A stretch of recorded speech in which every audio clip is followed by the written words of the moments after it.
Hey, so I wanted to do a video real quick. I'm at the park walking, just thinking about things again. And, the last couple years have been 5 years or so, majorly the last 5 years have been kind of rough. For me, at least with regards to like relationships, you know, uh, you know, you find some people who seem to you seem to really hit it off with folks, but then all of a sudden something happens and, you know, they kind of disperse and leave, right?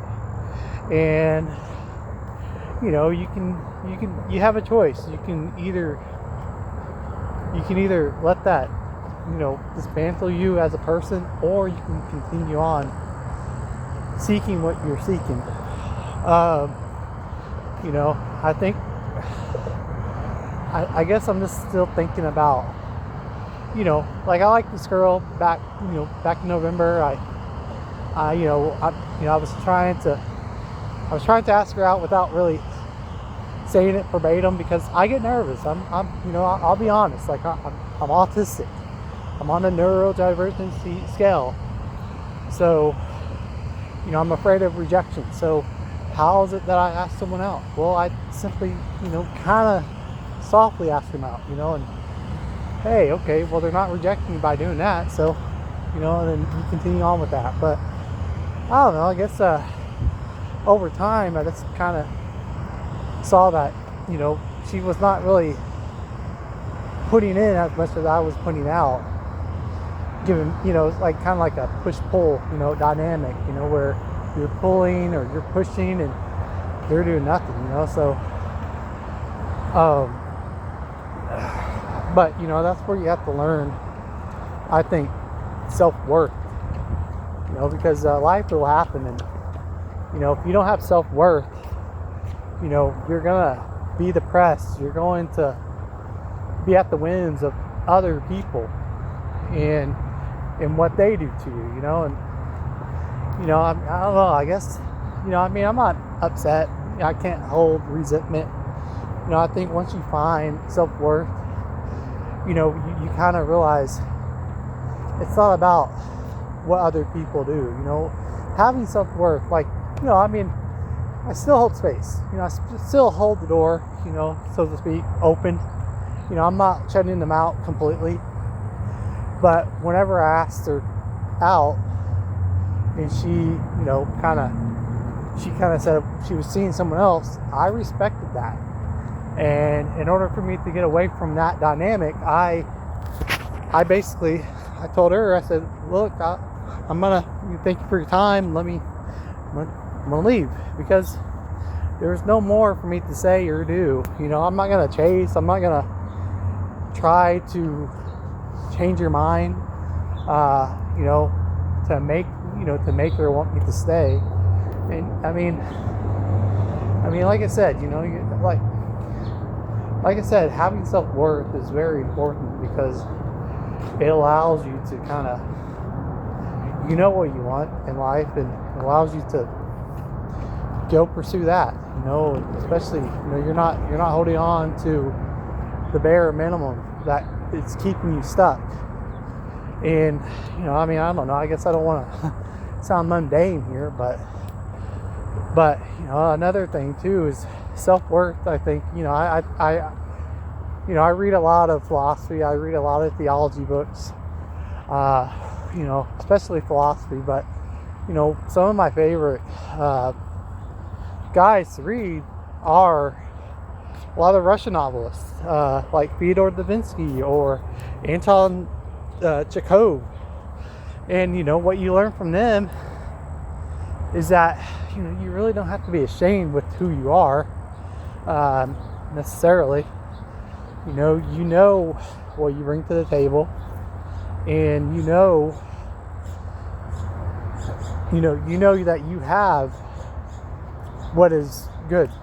So why are you getting depressed over one person that rejected you, or one person that's only giving you breadcrumbs when you deserve a dinner table, So I don't know. I just like, I guess I am very appreciative of them. It's not like, I mean, she still wanted to be friends.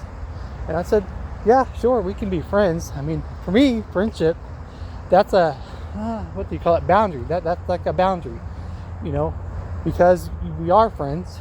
I'm not, and she didn't want me to be a romantic partner. I mean, there might be lots of reasons why she didn't want to be a romantic partner. Maybe she didn't want to ruin our friendship. That could be the case. I don't know. There's lots of reasons why. It doesn't have to always be negative. But, let me think here. But, with that said, I mean, I don't hold resentment to her. I'm very appreciative because I learned a lot from her. Irregardless of what she has done. Personal, what she's done, that's her doing. That's not mine. And I could always, like I said, find something to think about that would make me want to fall back into depression. And that leads me to my, I think, final point. Is that finding self-worth does not mean that, you have to become a millionaire. It has nothing to do with money. It has nothing to do with like finding a job that you really like, necessarily. I mean, it might be. I don't know. I'm not, if you want to do it, but it does not mean certain things. It means just, valuing what the actions and the choices that you have made up to this point, and realizing that, you don't have to be ashamed of that. Like, as an autistic person, I found that whenever it comes to dating, whenever it comes to like finding a relationship, that I tend to, because I have never been in a relationship with anyone, with a girl, I tend to get really nervous whenever it comes to, I don't know if you want to say courting or, trying to pursue a lady, getting past that first initial point, I don't know, you want to talk about home base or if you want to talk about, what do you want to talk about? Like, getting to first base or something. I don't know, whatever, but, I find that I get nervous in that regard. I don't know, that's just me. But I'm relaxed about it. I'm not saying that I'm not gonna get nervous, but I have to be upfront about that. You have to understand that that's me.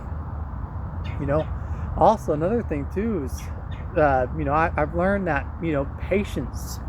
Just because someone's silent doesn't necessarily mean that they are not interested in you.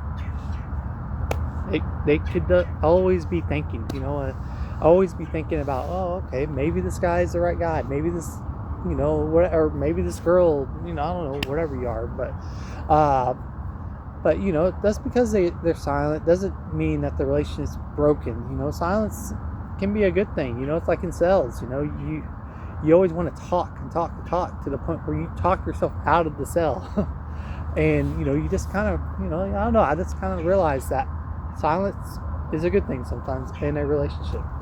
And then, like I said, self-worth was the last thing I kind of learned through this relationship. That I learned that,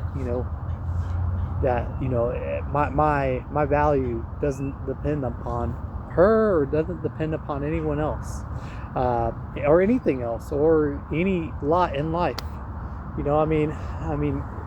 Self-worth comes from God.